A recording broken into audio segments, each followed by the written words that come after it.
I'd like to call our meeting to order, and we will jump right in. I'm sorry, and you still can't hear me? I do speak loud. There we go. How's that? Thank you. Welcome this evening, and we will jump right in with Mr. Billy Parker talking about awards and recognitions. All right. I need to move that properly. All right. So tonight we are recognizing both an outstanding teacher and an exceptional student leader. So let's start with the teacher. We're going to start with Miss Emily Sandbrook, English teacher in the Health Science Village at Elkhorn Crossing School. Ms. Sandbrook is a hardworking teacher, always willing to take on leadership roles.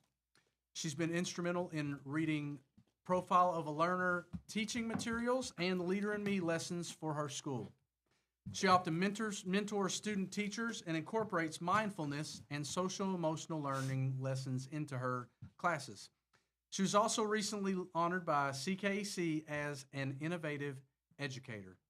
This award recognizes educators who have embraced change and transformed traditional learning environments into dynamic hubs of exploration and critical thinking. Award winners exemplify how Kentucky's educators are leading the way in shaping vibrant learning experiences that inspire students to pursue their passions and reach their full potential. One of the things that really jumped out at us here in the last few months is how much the work that she's doing, how great it is, what it's doing for student learning outcomes, and how we are trying to mimic that across the district with her help. So please join me in recognizing Miss Emily Sandbrook for this accomplishment.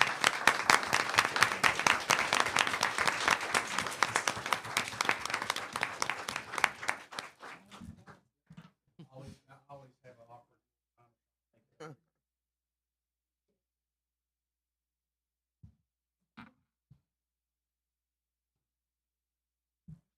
Congratulations.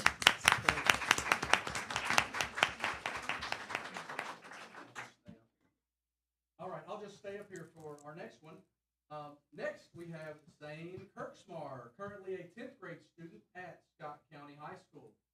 When Zane was in 8th grade at Royal Spring, he served as a peer mentor for Kristen Harrington's HSC classroom. He was a supportive friend for his students in his class and was building these relationships. While building these relationships had a profound impact on him and everybody around him. Zane's also a member of the Scout Troop 177 and recently completed an Eagle Scout project. He designed, built, and delivered a double-sided mobile sensory board with a marble run, lights, variety of sensory panels, and a Lego board. Ms. Harrington's students love this new addition to their classroom. We love to hear about projects like this and exceptional young leaders like Zane. Tonight, we want to let him know how much we appreciate his kindness and services to Royal Spring Middle School students. Congratulations on a job well done. Zane Kirksmar, come on up, please.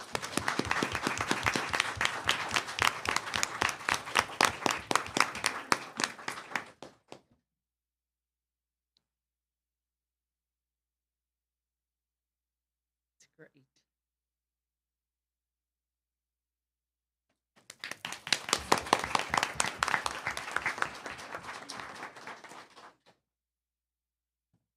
All right, thank you. Number 4, agenda approval. Move. Second. All in favor? Aye. Those opposed? Motion carries. Number 5, public comment. Thank you. Stephanie Changsan. And just to review just a little bit, we just, obviously, you're welcome to add in your comments to the board, but we do not interact. We listen to what you have to say, and we'll go from there. And if we need to follow up, most certainly we will. Okay. Okay. Thank you so much. Uh-huh. Good evening, members of the Board of Education, Superintendent Parker, and community members. I want to thank you for letting me talk tonight. My name is Stephanie Changsan. I am your SCEA Vice President. I stand before you to address an important issue that directly impacts the future of education in our state, and that is Amendment 2. As you may know, Amendment 2 seeks to limit access to educational opportunities and resources, specifically in the realm of public education funding. I urge you to join me in advocating for a no vote on this amendment for several compelling reasons. Why is this so important for us to come together is because misinformation is actively being spread. We've seen multiple Facebook posts at this point of families who have received flyers that make false claims on the benefits of Amendment 2. These flyers say that passing Amendment 2 will invest more money in the education system and increase public school funding. All of us in education know that this is not the case, but the uninformed do not. Besides the, if we keep it simple, overcomplicated wording of the amendment itself, these flyers are working against us to make people think that Amendment 2 passing is best for public education. First and foremost, education is the core, or equity is the core of education. Our primary responsibility as educators is to ensure that every student has access to a quality education, regardless of their background or circumstances. Voting no on Amendment 2 is a step toward maintaining equitable funding for all public schools in Kentucky. This amendment threatens to widen the gap between well-resourced schools and those struggling to meet basic needs. Not to mention that even as we have made strides in compensation here in Scott County, more work is needed to continue our progress and work on the retention of all our great educators in this county. Secondly, the long-term implications for our students. If this amendment passes, we risk undermining essential programs that support our students' growth and development. Programs for special education, arts, and extracurricular activities could be on the chopping block. I know, as well as you do, that these are core activities in building our profile of a learner. Students need access to the things they are interested in, and they need to be able to explore the person they are outside of the learning standards. We cannot afford to let our students' futures hang in the balance. Instead of us in May celebrating possible raises like last year, we very easily could be debating about what cuts must be made to fit into our budget if Amendment 2 passes. Thirdly, the community's voice matters. It is crucial that we listen to the concerns of our stakeholders. Many of the people that we have spoken with in the union have expressed their apprehension about how this amendment could negatively affect their children's education. By voting no, we stand with our community and uphold their right to quality education. Lastly, consider the message we send. By opposing Amendment 2, we reaffirm our commitment to public education and to stand with the students we serve. We send a clear message that education is not a privilege for the few, but a right for the many. We let the people in our community and the people in Frankfort know that we stand united as a district.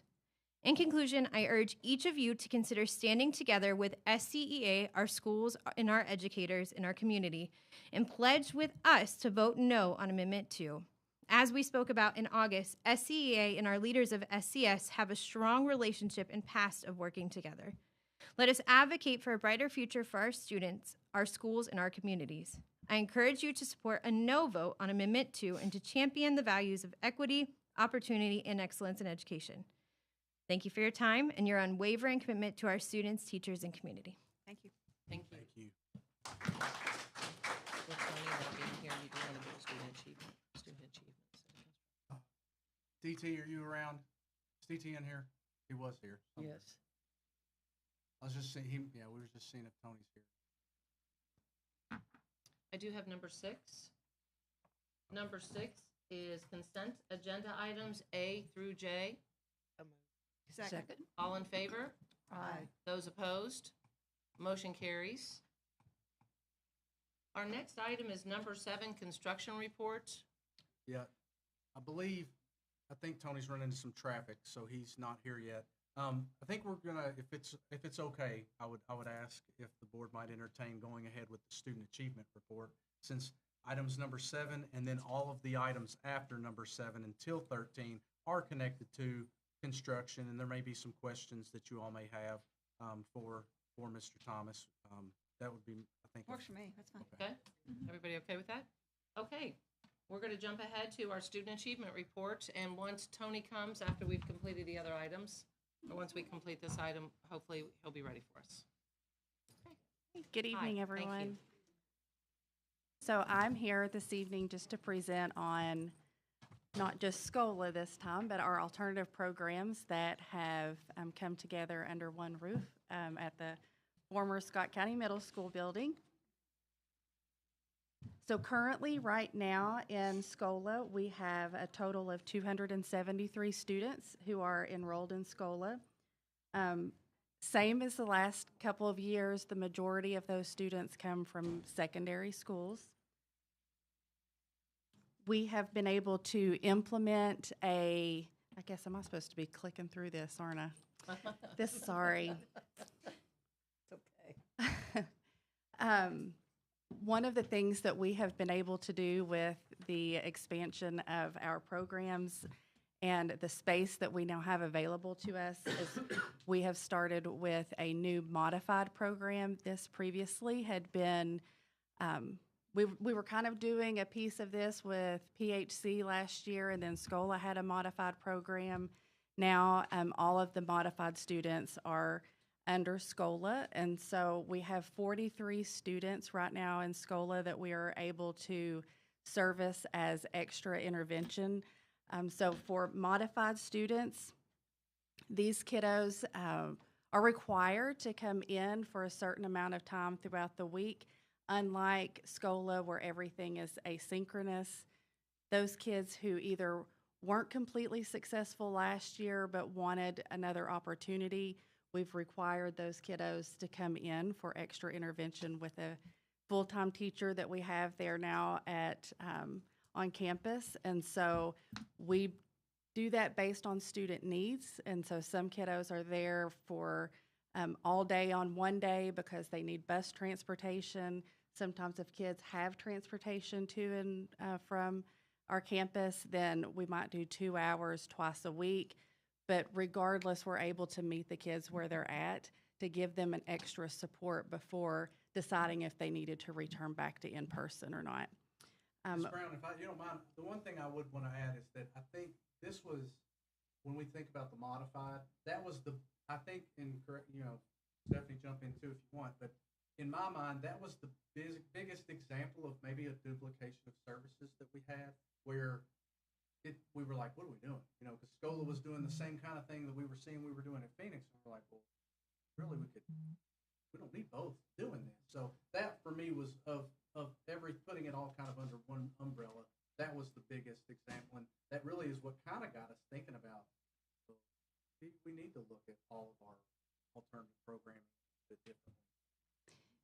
Yeah, it has been a definite benefit for our students, and we haven't had to send kids back as quickly as we have done in the past because we can put some intervention processes in there.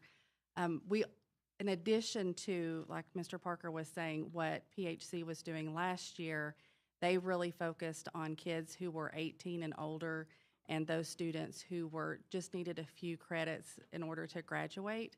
And so we have taken on those students as well.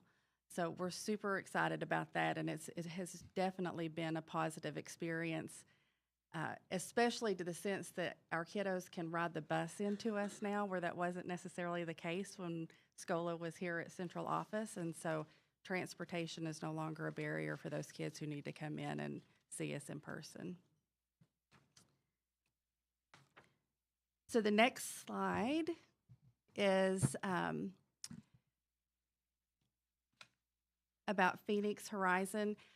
I know that you guys already know about Phoenix, and so I won't spend time going over this slide. But really, we're really pushing to move Phoenix towards a blended learning environment. So we're all still using Schools PLP, which is definitely improving rigor and keeping some flexibility, and allows us to move kids throughout those alternative programs as needed. So that has been super beneficial as well. Right now, Phoenix Horizon has 95 total students, but within that group, 73 of those kiddos are in person, and then 16 are on SCOLA modified, and these are typically our kiddos who are 18 or older and just need a few credits, and 7 of those are completely asynchronous kiddos who are choosing to graduate with Phoenix Horizon as opposed to Great Crossing or Scott County. So they're enrolled at Phoenix Horizon, but they're doing SCOLA. Then the other program that we have now on our campus is our alternative placement program. It's important thing to note is our alternative placement through SCAP is involuntary. All of the other programs now that are housed on our campus are voluntary, but we've been able to expand with this kind of merge with all of the staff. We've been able to dedicate specific amount of teachers to all the programs, which has been a great benefit. And it allows us kind of the flexibility to shift folks around if we need to, based on the fluid movement that we have between all of the programs. We have expanded our SCAP program, which we've received a lot of positive feedback from principals. And so now we have not only just a long-term placement, which is 45 days, we also have a short-term placement. And those kiddos come to us for 4 days up to 10 days if necessary. Both of these programs or stays do require that teachers or principals fill out a referral for long-term. But for short-term, we make that decision and bring kids in without the DPC committee, which is our district placement committee. But all of our kiddos that are in long-term, we all meet on those here at central office and determine if it's truly the best place for our students. Can I clarify something really quick? The 45 days for long-term doesn't mean that necessarily they immediately, the DPC can meet and choose whether or not that student is ready to go back to school, or do they need to have another 45 days. So they are content, but every 9 weeks they are placement and determining whether to stay or they're ready to go back. And we may find examples where we have students that maybe have been expelled that might end up over there. And again, there would still be that review piece, but if they are expelled for a certain period of time, then there is no decision to send them back to homeschool. That they continue on that path. And, you know, might not be the exact perfect time to say this, but I want to say two things real quick. One, from everything I'm hearing, kudos to our high school and middle school principals, because, you know, they have a certain number of spots for this program. You know, they're being very careful with the selection of those students. They're not flooding the system to where we're already packed. To me, I think that speaks positively to what we're trying to do, because we don't want to just, we've got these spots, let's use them all. We want to make sure we're meeting the needs of our students, no matter where that means that they need to end up. So kudos to our principals for being very diligent with what they're doing there. And then the second piece to that was in terms to in just thinking about the way that it's broken down. You know, thank you to the board. You know, we've got these options now that we didn't have. I feel like what I'm hearing are administrators feel supported by the district board, because this provides another option to that maybe could figure out the best. That was actually one of the questions I had, because I know when we had spoken initially about how this was going to come together, having those dedicated slots from each school, I had a little concern, you know, because what if on this particular year, one school just through luck of the draw, for lack of a better way to put it, has a larger number of students who might need these services than another school, and are we capping them? So I'm glad that was going to be a question I had, is if you were having struggles with that, with It hasn't those been a slots struggle. not working out in an even or equitable way for each school. Things have gone very smoothly. Good. One of the nice things to consider is Mr. Allen, the DPP has 4 slots as well, and so that kind of gives us a little bit I of like that. buffer that if Okay. if a school sees that maybe a student moves in, we're able to go ahead, and there's Sort of an still at-large spaces placement, available yeah. for that, for And sure. two things too. So if, like for instance, if the board was to make take one of those slots, I thought about it. That shouldn't kind of Sure, because they Sure. didn't have that. absolutely. And then the other side to that is it's really taken down the anxiety of a lot of different people, because in the past you might have a student that moves in and there's a lot of things going on with that student. Really have a vehicle to maybe figure some things out. This gives us an opportunity to maybe make a placement evaluate some things. Maybe that's not the right placement, and that's fine. Well, then we can make a change. But it is the right placement. We got it. We can put them in that placement while we figure it. Right, So right. it's just, I feel like that's one thing that in the past there were a lot of conversations where I would get involved where, oh gosh, we've got the student and here's all the things that we've heard that we're going to have to try and address. How can we do this? I'm not having those conversations because we know we've got to be Good. able to fix it. So again, sometimes it's amazing to me the stuff that, people are going to see the big shiny buildings and that's important. But this was a tremendous, Oh, I'm so glad. Yeah. tremendously great thing that you all did as a board. Yeah. I don't think that needs to go out Can we go back to the review of 45 days? You said Yes. Do you review all students or just those that are in the, because we have expelled some, Mm-hmm. and so do you all look at those students even though they're going to be there for the entire year? Yes, so Mr. Howitt works with us for our students who have been expelled. Some of those kiddos that come in, like we have a student that's already we're getting close to the 45 days, but that student is not somebody who we would put right back into school because the expulsion still carries on. The wonderful thing about the campus that you guys have created is that we're able to talk amongst all the programs. And so if it's a student who needs outpatient therapy with Mountain Comp Care or the Ridge, or maybe some of those kiddos don't necessarily need to go back in person. They've found success with SCAP and with those smaller class sizes. And so we can evaluate and say, maybe this kid would do better on a modified schedule. So I can bring those kiddos in instead of automatically them going back into the high school. So So they're we not have working. other options. So if the online's not working. Yes, absolutely. And so Not they can waiting come till in. That's a year right. later. Yeah, that's And right. The school PLP platform, which solely uses BHC now, Credit Recovery now uses, also SCAP uses. So therefore, when they leave the classroom to come to our SCAP program, there's a consistency there. So they can look to see what the teacher they're coming from has taught. They pull up that same class. They can minimize the courses, the standards that have already been taught, and then only give them those. So there's a lot of consistency. As they move from program to program to program, there's a safety net.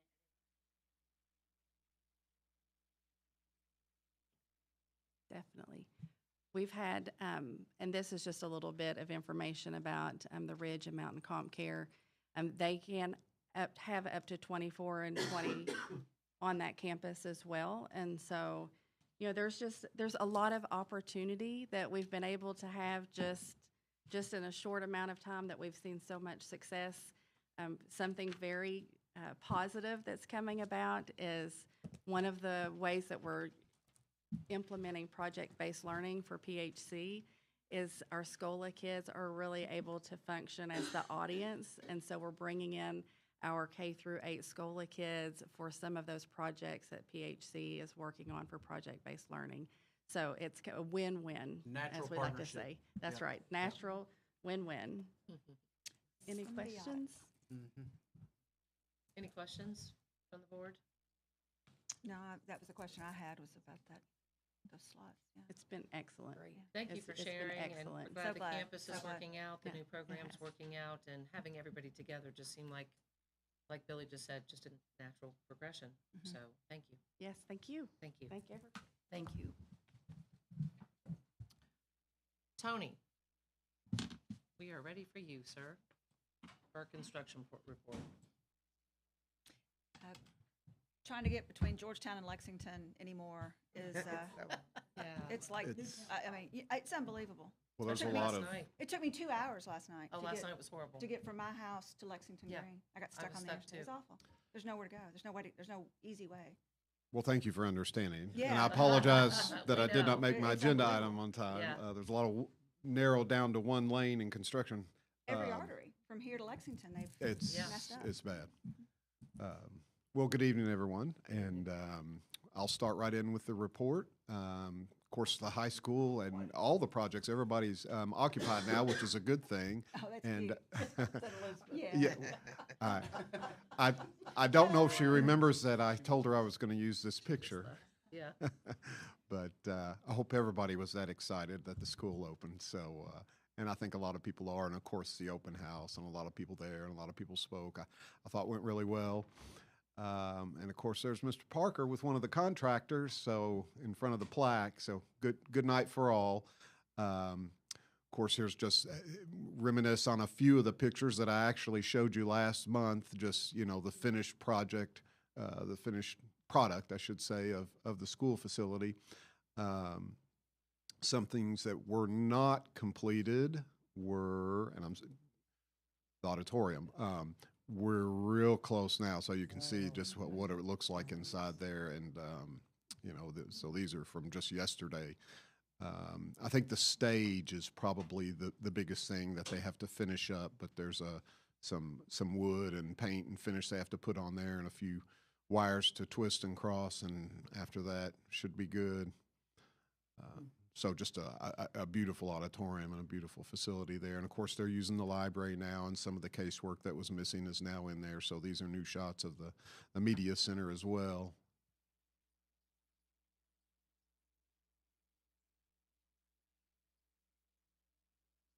And of course, this is another picture that I just revisited again, not just because I love it, you know.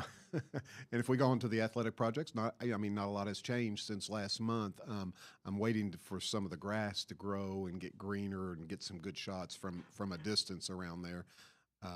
Certainly, the rain that we've had will help, especially spots like this. But it's looking good, and a lot of things have really finished up. Like I said, the auditorium is probably one of the pieces that was the most lacking. Everything else is really occupied.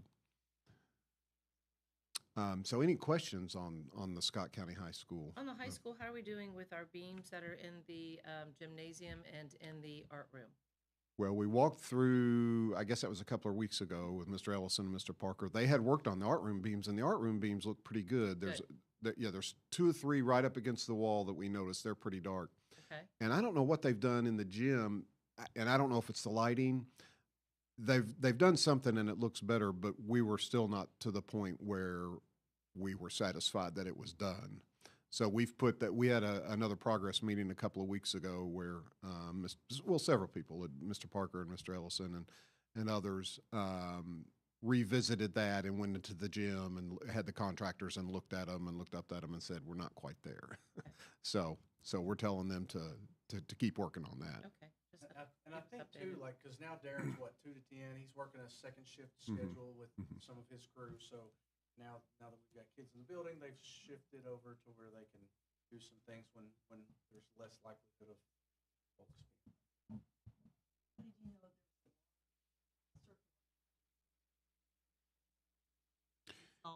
It's still damaged. I mean, but that's one of the things that we discuss. Yes. In fact, the electrical contractor owned up and said, actually, there's another one that's damaged too, and he's got them both. Did he say on? I think he said on order and could be in any minute. But they knew that they were damaged and knew that they were going to be replaced. Yes, and of course we've got punch list and things like that they're still taking care of. But other than the auditorium, I believe every space is in the building is occupied, and the athletic fields as well. Of course, baseball, softball, you aren't really using that yet, so but they will be available. So, okay.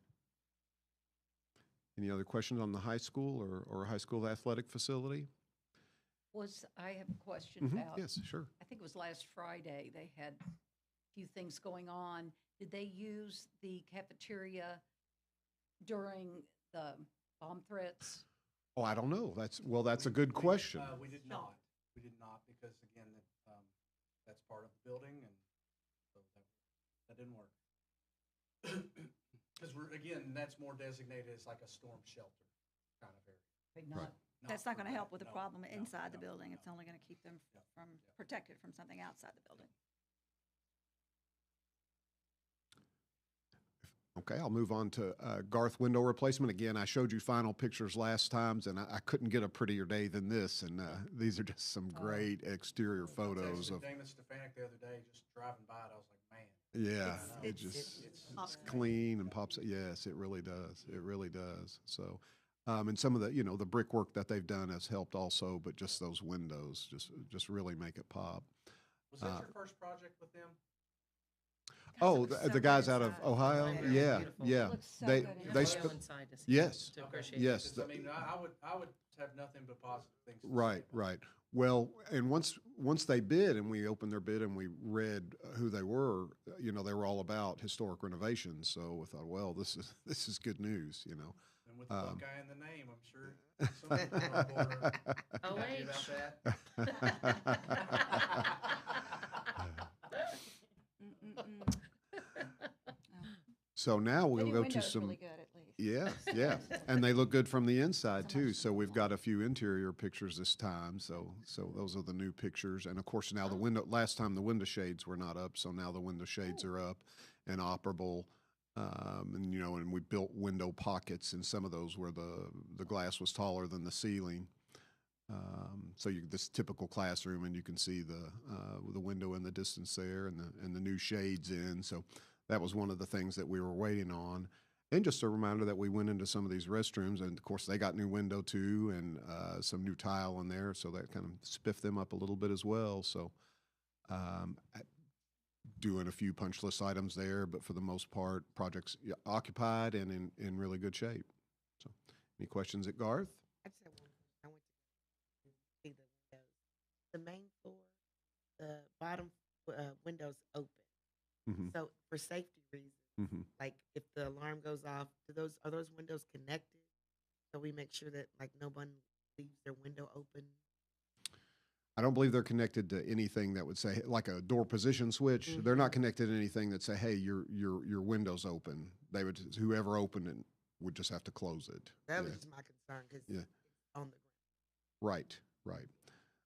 The ground floor windows do have another, you know, the windows are kind of impact proof, but if somebody comes in from the inside and opens the window up, oh, well, I mean, yeah. or an animal. Yeah, whoever would open that window would have to be cognizant and close it at this point. Yep. Mhm. 1996 renovation. Of course, last time I showed you a lot of finished pictures there as well. But this was not finished, and all they lack is one piece of base now, but this is the attendance office. At least I assume that's what they're referring to it as. That's what we refer to it as.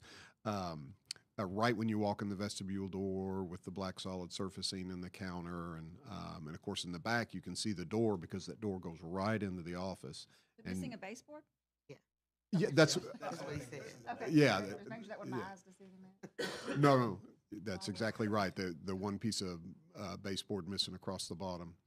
And in the back of this door to the office, I know the board was strong on wanting to make sure that they had access, and that's standing at the door in the office looking out, and you can see how much vision you have in the vestibule and the people who are in the attendance office there. So good impact there. Again, they had this all shined up last month. That's a repeat picture, and of course they got new carpet and some paint, I believe some shelves in the media center, and again, usually don't like to show pictures of restrooms, but wow, what an upgrade Yeah. for the restrooms at the 96 Scott County High School. So big impact there. And this was a wall. I know you have some change orders on here that was really bowed out and had some old tile on it, and the decision was just to finally, let's take that out, and that's what it looks like now. So I think it was a good decision to do that. And of course, just a reminder of the paving and just the nice, beautiful country road setting back behind the schools there now. It's just, yeah. At least when I drove on them and nobody else was there. Yeah. It's a little different at 8 o'clock in the morning and 3 o'clock in the afternoon, I'm sure. And the grandstands are completely in there. They're not punched and they're not 100%. And we weren't able to get the best pictures of them, but it's all installed now. So the bleachers there around the track and football field. And that seats 895, 825? How many kids? We People? figured that out last time. I think 875. Okay, Something like 874, 875. okay. Did I not get that for you? Oh, I okay, thought- okay, yeah, okay, yeah. okay. Yeah, I was thinking it was right around in there. So. Right, She was just right. testing. Well, yeah. Well, because I think I said something like 775 or something like, which was low, and I looked it up. I was like, wow, there's a lot of seats in that, And so it that's doesn't good. look like- in my It mind, doesn't look does like not. it. Yeah, It That's, doesn't yeah. look I like it. remember Right. last month, Right. even at 775, I was like, you gotta Right. be kidding Yeah, me. you look at it from Yeah. this angle, and I know Yeah. where that's at. I'm like, Yeah. wow, that does not look like it. Yeah. Yeah, so that's Yep. awesome. I appreciate Great. that ramp. I'm Next, so glad oh to have yes. that. Oh, I know. 'Cause It was- I it rem- was There's not one in on good each shape, side, so Yeah, the too. situation my was mom and I not- went to a game, and she was, Good.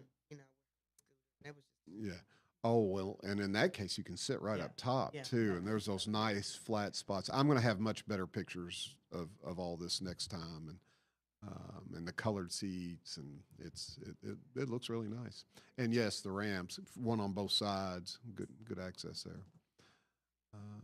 So that is the 96 project, and I guess I didn't have my end slide on there. Well, Uh, Tony, I think this was one of those situations where, you think that you're wrapping things up with us, and then when we Here put we something go. on the agenda that maybe makes your time in the district extended a little bit. So I didn't know if there's anything you wanted to talk about with regard to change orders or that other item before we get there Right. to it. And we're glad it's so mutually beneficial, and we are very grateful for that continued prospect of the new elementary school. I noticed that on tonight's agenda, they were actually, it looks like the motions are put in with this, so do you want me to go motion by motion? No, I mean, Or- so real quick on the change orders, I'll just say this. So I had shared some information with you all. Just if you have questions on any of that, Mhm. now might be a time. The one thing I'll go on and Go share ahead, talk one. about number 23. So, is it, With the 23,000. yeah, there's one item on there, a change order that dealt with $23,000 for a panel board. And I'd overlooked another document. When I saw the other document, it made sense. So, the explanation on that was just, it was a vendor that was gonna provide it. They couldn't provide it in a timely manner. So then we took, and instead of that 23,000 going to the vendor, we put it back into the general contract for the sub, Blue Sky Electric, through Wilburn to pay for. So in the end, it cost them more than 23,000. Doesn't cost us more. So we're thankful for that, and thankful that we've got such good partners that they're like, look, we know when you need to have this ready by, and the only way to get it done is if we go with a different vendor. And they took care of it, but I didn't feel like I did a good job explaining that. I wanted to make sure that you didn't have questions on that. So Right. that's just kind of the change order stuff. In case there's any other questions. Any questions from the board? No. No?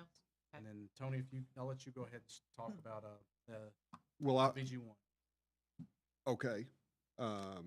So are these motions then later, 8, 9, and 10, are they? They're next. You want us to Yes. just take care of those and then cover? Well, since the 11. BG1 is further down, I could just, number 8 was just, as you know, and it's probably already been explained to you, as we pulled out the windows, we saw bad steel, and those things had to be replaced. Some drywall on the inside had to be repaired, so we recommend approving that change order. Move to approve. All in favor? Aye. Those opposed? Motion carries. The number 9 change order, as he explained, I think all the Scott County ones are net zeros, where we're taking from one pot and going back to the other, so Because they're they're so net zero. awesome so- over there. yeah. They're Cardinals. Right, that's right, Well, that's and we right. Because all appreciate that blue those. over Because all there. that All blue that in the blue, all building. Well, I just want to say, set aside colors. Thank you, because we appreciate net zero change orders. Thank you. We got another one after this one, so. More importantly, All right, move to So, approve. yeah. second. all in favor? Aye. Those opposed? Motion carries. Number 10 is what Mr. Parker just explained. Move to approve. All in favor? Aye. Those opposed? Motion carries. Item 11, change order number 2 for the 96. This is just during the whole course of the process of the 96 project over the summer. Things accumulated, some were credits, some were cost. Mr. Ellison was well aware of them. Some were code official that required things that weren't even a part of this project. So we recommend approval. That's a lot of glue. It was bad stuff. It must have been. They put it The in machines bad? couldn't even take it up. So, I mean, they, It was the glue that was underneath the tile when they I'm came in. saying, and- was it just too much that they put it in initially? Well, maybe the type and the amount. but it was just tearing up blades, and it just, Hmm. they were going a tile an hour, it seemed like. Crazy. So, yeah. Yeah, so, and Mr. Ellison was there, and we all saw that, yeah, this is probably a little more than they would have, than any of us would have expected, and they had a lot more time and material in dealing with this. Move. Second. All in favor? Aye. Those opposed? Motion carries. Tony, big before, one. I will have to say, thank you, I know it is, but are we just about done with our change orders for Scott County High School?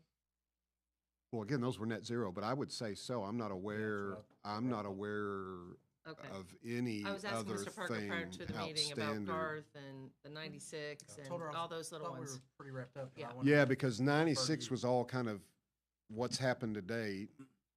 I'm not aware of anything. Okay, I'm not aware of anything. I'll hold you to it. Yeah. No pressure.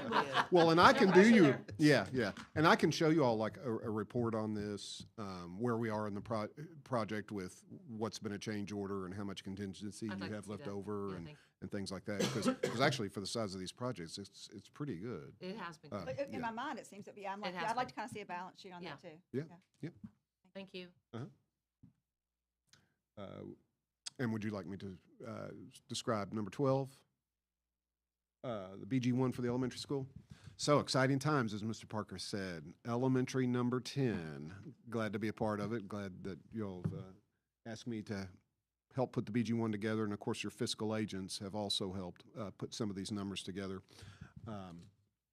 But the BG1, of course, and I'm sure you've already seen it, but we're talking about a K-12 school, new elementary school number Say that 10. again? Hey, 12. Did I say 12? Yes. I'm sorry. You did say it. I was like, wait a minute. Let's what? back up. Sorry. Stephanie and Billy dressed up now. What are we? Wow, Yeah, we're not approving we're that. going back to a one-room, we're going back to a We're done with one-room high schools schoolhouse. for a minute. In a new Sorry. model. Uh, like it. don't know where the 12 came from. K-6 school on the, How about on the, five? Five. K5. K. is it? K through Okay, five. well, Should be a K-5. okay. Elementary school. Can you just say elementary school? Just say, We'll say- just say got elementary. We'll elementary say in the elementary name. school. Let's Elementary play it school, safe here. elementary school number 10. There you go. And Yay. all a new building on a site that you already have. The intention is that the floor plan would be similar to Creekside. And the second page describes all the financial information, total construction costs estimated. I spoke with several people in Fayette County, Madison County, other people bidding in northern Kentucky, and got numbers that were $410 to $450 per square foot. So I used the number of $425 per square foot to come up with the $34 million number. All the other numbers are the soft costs there, and of course, some of these come up, your fiscal agent came up with for a total project cost of $38,475,000. And we're on fast track to have it done. Or should I even mention that while we're talking about Yeah, the no, BG1? no, go right ahead. Go right We've ahead. been tasked with trying to get this bid such that the students can occupy the building in 2026. So we need a name and a mascot and some color. Maybe. Yes, I was gonna say more blue. Right. Is it a theater? My feeder. So- It is. It does. I believe it would. Look, It would. Blue Elementary. Now, where is Yep. the site? So, several years ago, a board member was. I was trying to think of something funny Yeah. to fit in about Yeah, I'm about waiting. this I'm one. waiting. I'm No, waiting. so several years I'm ago, just waiting. we went from a situation where we needed Creekside and we needed, Great Crossing High School. We knew we might need an elementary. We didn't even have the property for Creekside when we did that. So coming out of all of that time, we thought about how important it would be to try and go ahead and secure some land for what we knew was coming. So we got to that point with the board accepting and understanding where we were on that topic. When I went out to the property, I was told, hey, I've got a property that meets all your criteria. I knew exactly where I was going because it was the only place in Scott County on that side of town that would meet all of our criteria. So if you go on 62, you go past, going out like you're going towards Cynthiana, you get past the Pleasant Valley subdivision. There's a few, 2 or 3 ranch houses that are still there that have been there since we were kids. And on the other side of the road, you've got the new road from the Lanes Run Business Park that comes out.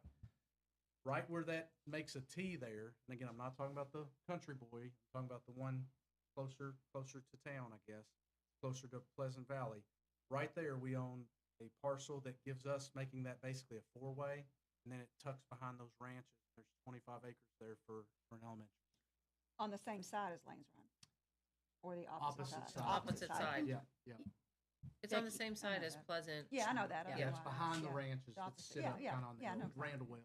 Yeah, well, I Becky, we remember, yeah. visited it I just couldn't visualize. when what we you're saying. first. I remember that, but Yeah, my that- geography. yeah, Now, no, that's okay. but The one took thing, us so there. when we went through the process, again, the neighborhood right beside us, we're really excited about this. They were wanting us to build it as soon as we signed the papers on the property. But I think though, we did, at the time, there are some things that even the planning commission was like, oh, didn't realize why there was a stub out for an entrance there. But then it makes sense because they didn't realize we had conversations with the developer to work through some of that. So the intention would be, we'll have a main entrance off of 62, and then we'll have some sort of access into the subdivision. And if that works out, as we were hoping that it would, there is in theory a way to get from the school all the way to 460 without hitting the main. Because that's all interconnected back in there. Mhm. It's nuts that it is, but it's all interconnected. So yeah, it's kind of where it's at. And you know, I gotta say, Georgetown Scott County Planning Commission, what a gem we have there. They are always just great to talk to in terms of like, hey, help me understand what we've got residential units coming in different areas. So, you know, we had conversations about both the old Oxford area, but then also across the entire county to try and get a sense for what we might be looking at when we start talking about where this school feeds into. And it's within the urban service line, Correct. which correct. is fantastic, Yep. because that's always a It is. challenge for us. So the Yeah. school will be planning how many students? I'm sorry, 600. I didn't say, that's on the BG, is it? And it's a K-5. It's K-5. K-5. Thank you for clearing that up. Yeah, 600 students. I'd like to make a motion. I'll second it. All in favor? Aye. Those opposed? Motion carries. Thank you. Thank you, Thank Tony. you. Thank you, Tony. Did you want to read the rest of my report for me? You can. Thank you, I appreciate that. One thing I will, so, you know, we've kind of touched on a little bit about, you know, colors, name, all those different things. The one thing that I'm intentional about us not touching for a little while is the redistricting aspect of this. And here's why.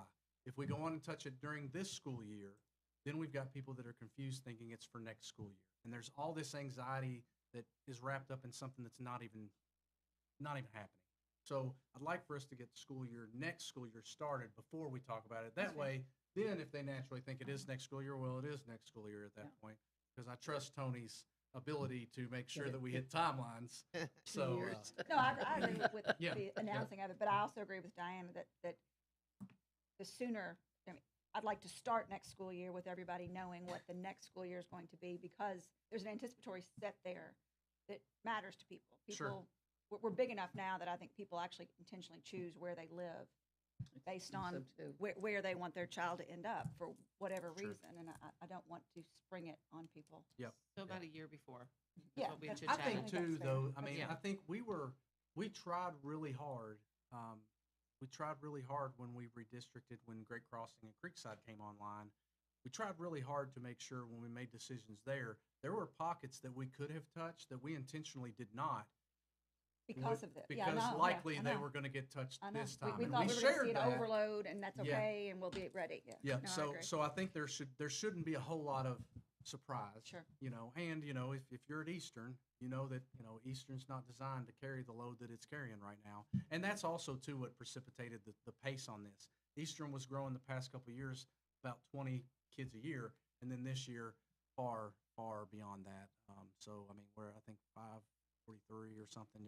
It's, you know, Dwayne's we've already had conversations for placing another portable out there a learning cottage, excuse me, for next school year, just to get through next school year. So, anyway, so. but And yeah, our intent is to leave Eastern.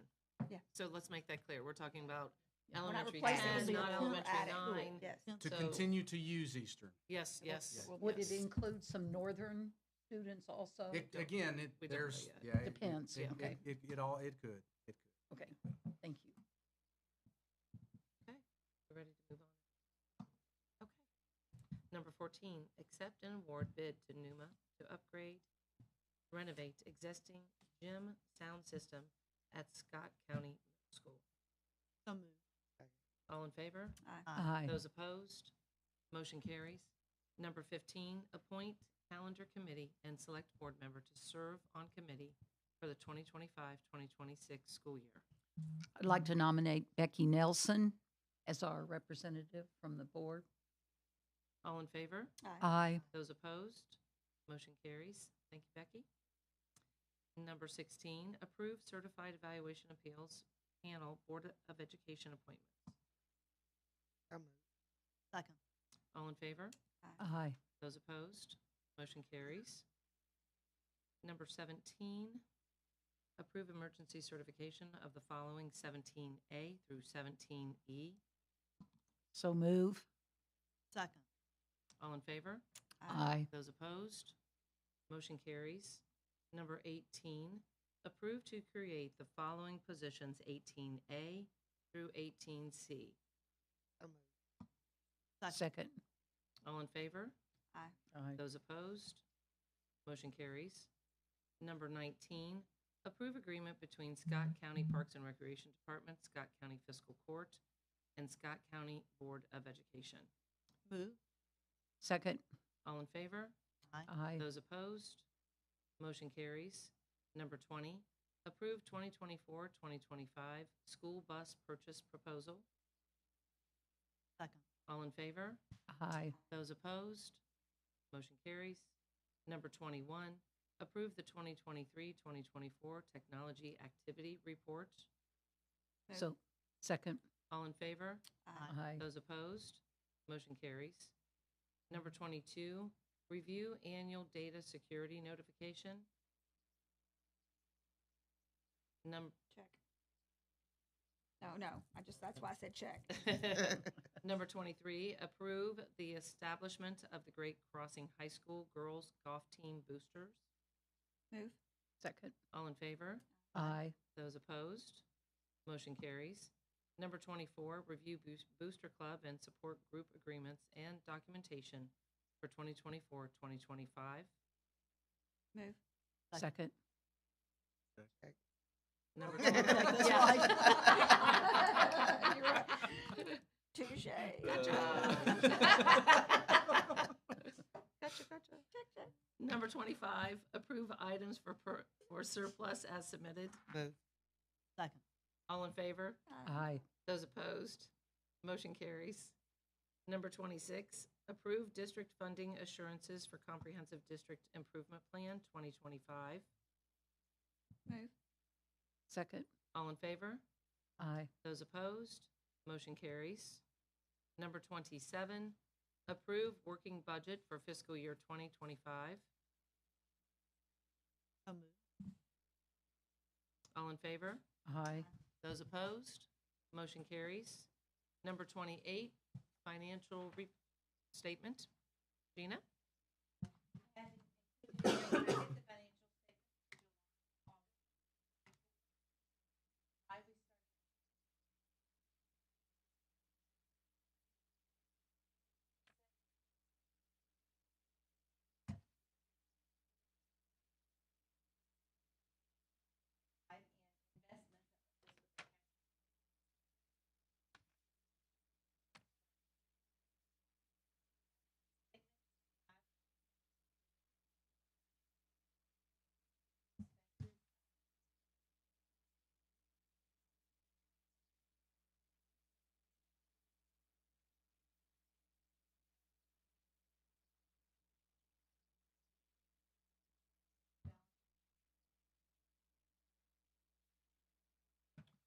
Thank you. Thank you.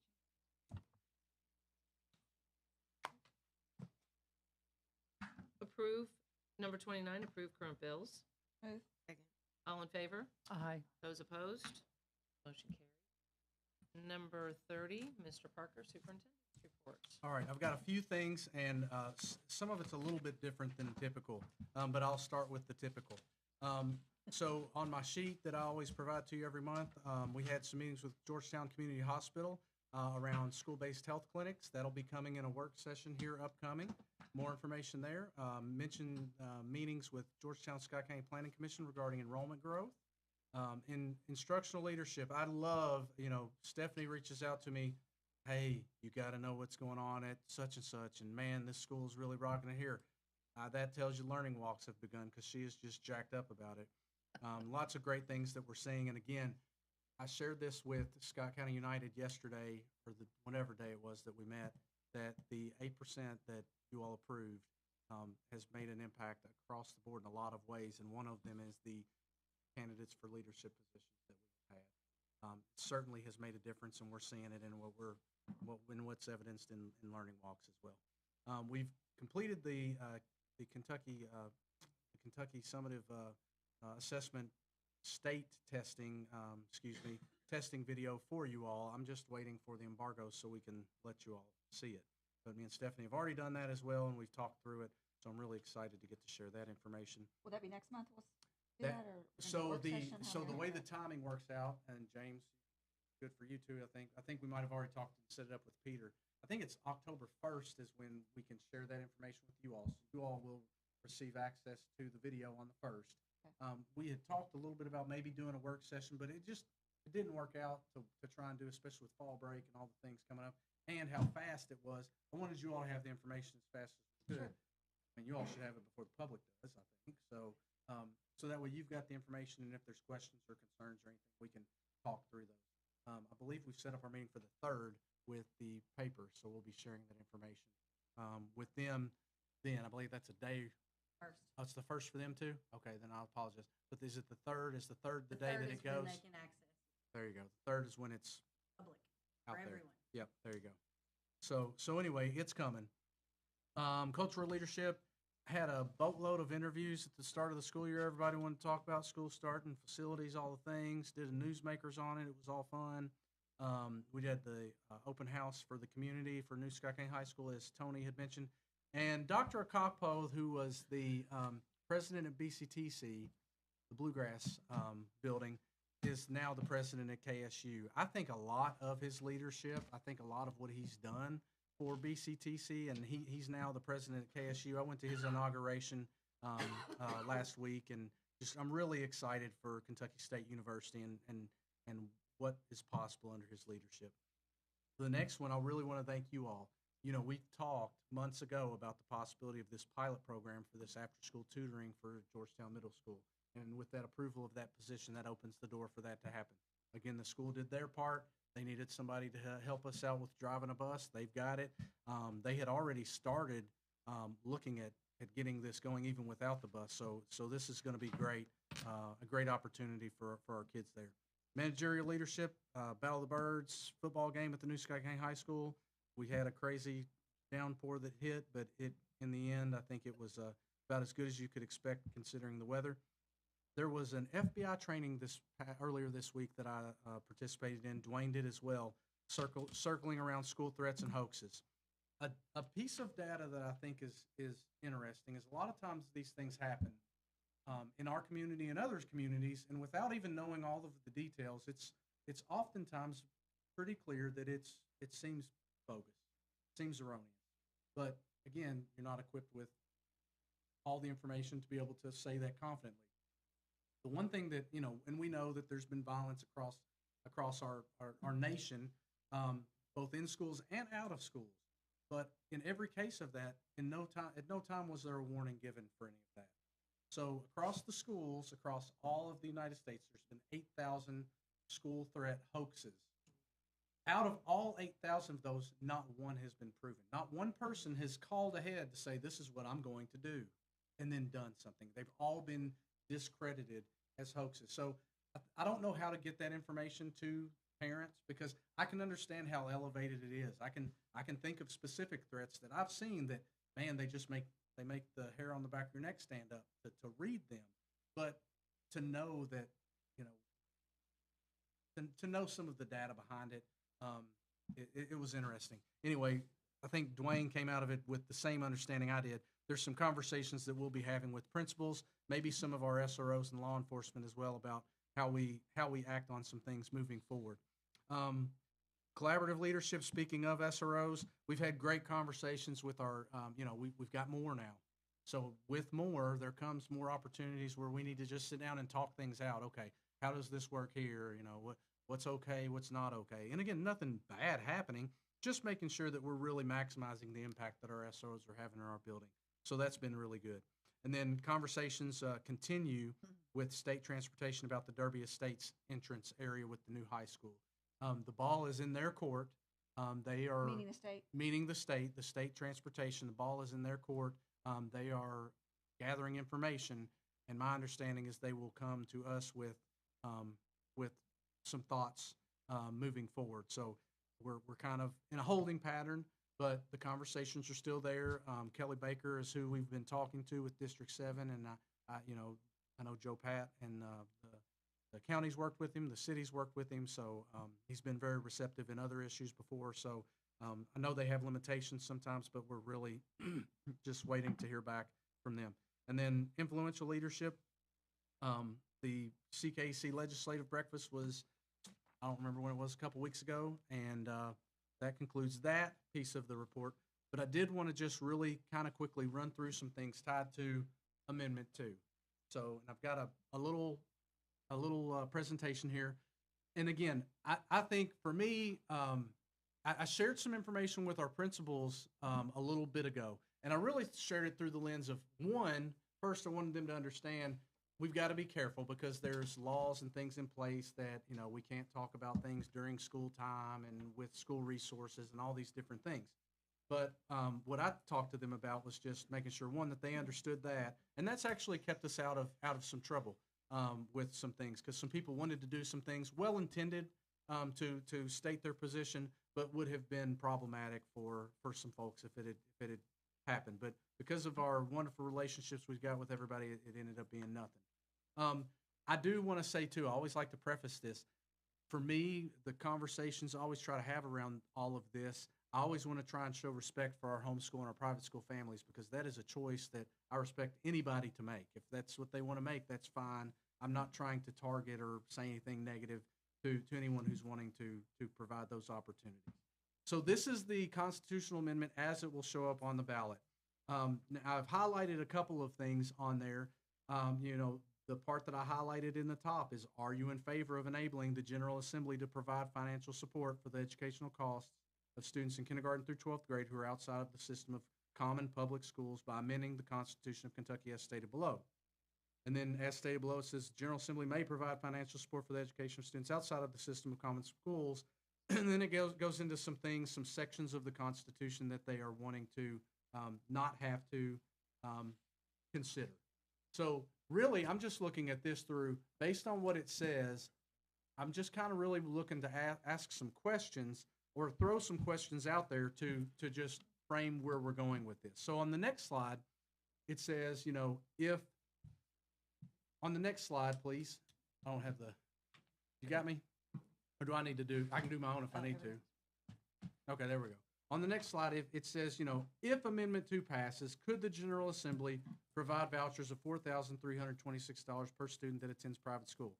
I use that number because that's the number that we know is the amount that we get per student for public schools.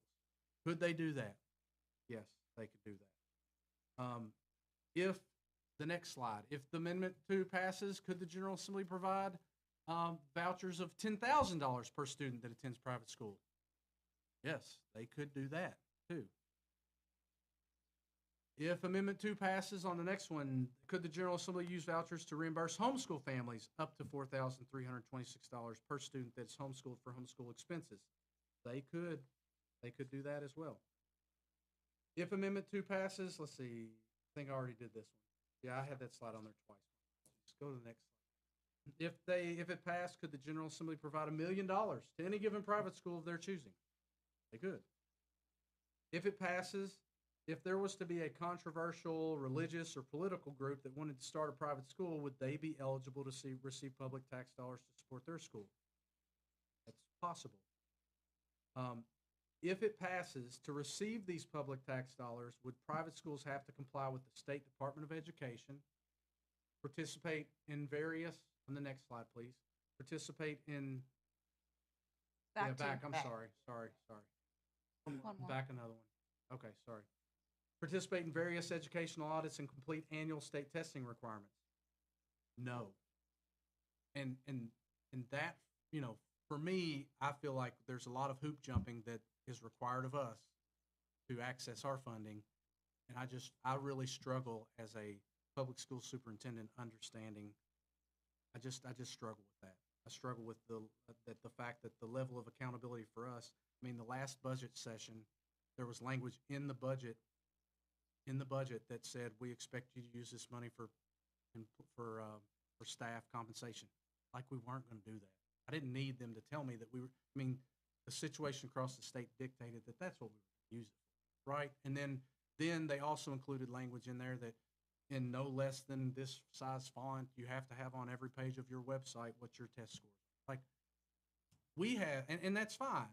But I guess my whole thing is I feel like the level to which we're being held accountable, it just, I don't understand a little bit of this. On the next slide, if it passed, could the General Assembly directly fund out-of-state for-profit entities? They could.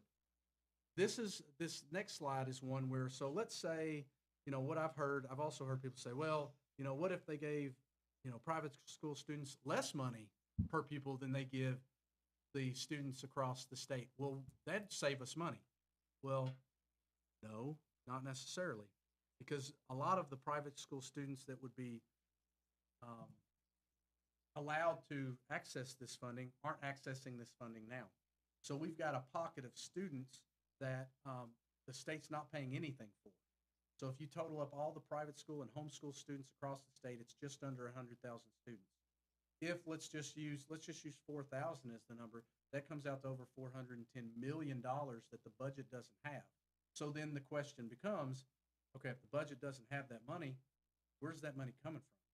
Either there's been $400 million all along that maybe we could have used for public schools, or maybe something's going to have to be cut. And again, I'm not saying it would be public education, but it stands to reason that the money's got to come from somewhere, and that's a concerning aspect for me. I think I talked a little bit on the next slide about kind of the same thing. I had in the red there, and then really for me, you know, what guardrails? The next slide. What guardrails do you see in the language of the constitutional amendment that prevents any of these things that we just discussed as possibilities from happening? And there aren't any. I have heard, you know, I've had conversations with legislators, and some of the conversations have suggested that, well, you know, school superintendents, you all are there's a lot of fear around this because you don't know what we're going to do. Yeah, Right. that's exactly right. Because there's not any, it's just saying that it's a blank checkbook. And again, I respect the positions that they're in, and the fact that they're wanting to be thinking about all of their constituents. But again, I just don't. I struggle with the thought of private schools accessing public funds. And again, I would say this too. You know, in terms of our homeschool population, there are many people in our homeschool populations that really don't want government intervention. If they end up getting access to funds, I can promise you there's going to be superintendents across the state that push for everybody that's getting funds to be getting some sort of accountability as well.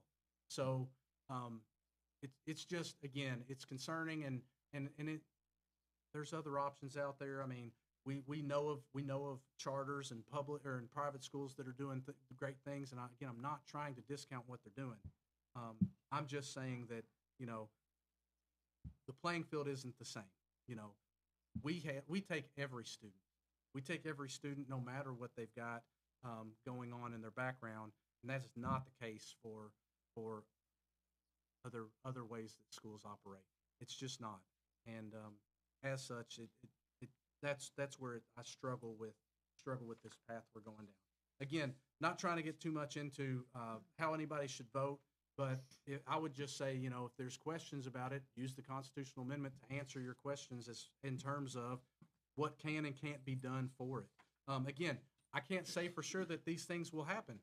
I don't know, but I do know that, you know, people talk about history. History repeats itself, and you look at history to help try and inform the present. And using that to inform the present, we know what's happening in other states.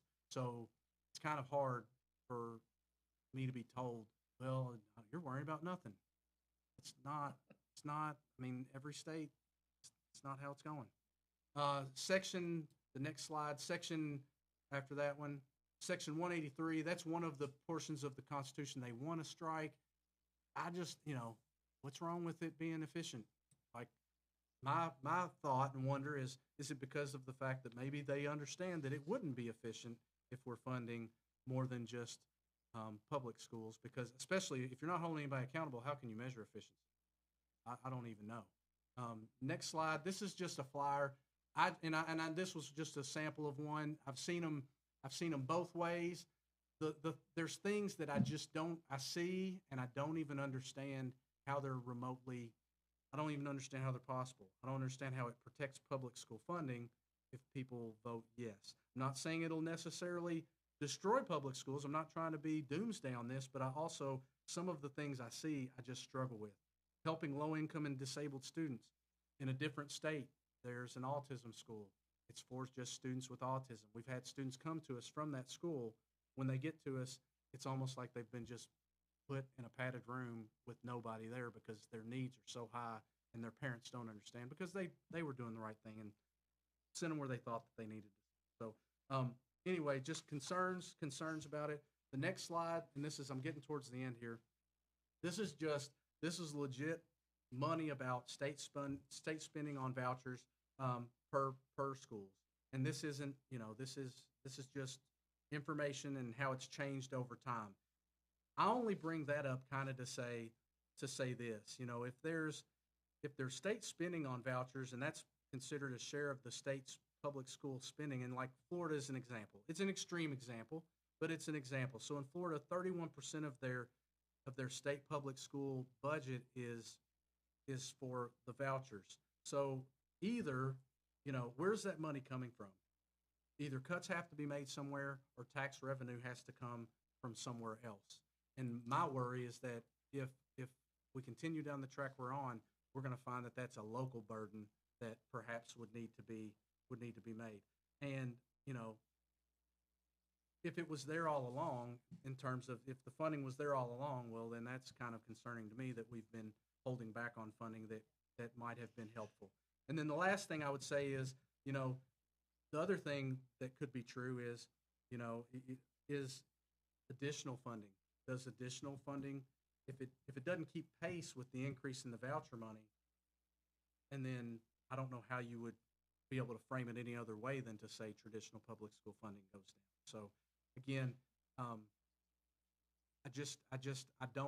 trying to be very careful in what I say so that I don't do anything that's deemed inappropriate. But I also know I'm the superintendent of the school district for every kid in Scott County, not just the kids that are upwardly mobile, not just the kids that have means. I'm for every kid. And when I see something happening that has the potential to harm some kids that maybe don't have resources available to them or people to advocate for them, I feel like that's what y'all hired me to do. That's just wanted to share a little bit about it. Again, we've been doing a really good job as a district about making sure that our teachers and our staff are not pushing their perspective on this topic in school or using school resources. And everybody wants to do it the right way, so it hasn't been a problem. And I commend them for that. Yeah. Thank you for sharing that with us.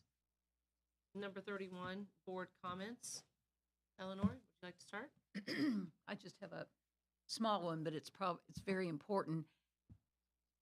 You read so often that a school system provides opportunities for every student. And listening about Scola and alternative, Scott County students are very fortunate because we do have an offering for you and your child. And I am very impressed, and I'm so proud of Scott County. So thank you. Thank you. Susan? Wendy? I just wanted to say thank you to the principals of Eastern Elementary, Garth Elementary, Georgetown Middle School, and Southern. As I am a classroom teacher, so I don't get to participate in daily things in the district. I chose to, we had a day off in Fayette County last month, and I chose to go visit these schools. The principals opened their arms to allow me to come in. I actually got to see one of my former students that I had in 5th grade at Georgetown Middle School, cousins and friends, and I got to see the windows in Garth up close, and then going to visit the high school several times. Just seeing that, I made a video, and I think it's gone a little viral. Just, I'm kind of proud of it. Well, not that video. Oh, I forgot. I did a fight song video too. I forgot about that. That went a little viral too. Have you seen it? Have you seen the fight song video? Okay. You're Watch the fight song you video. did.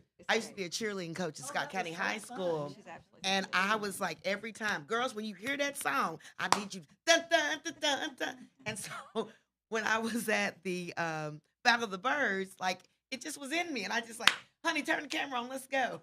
And so I made a video of doing the fight song when I was a cheerleader in 1980 something. And I taught my cheerleaders in the 90s that same fight song.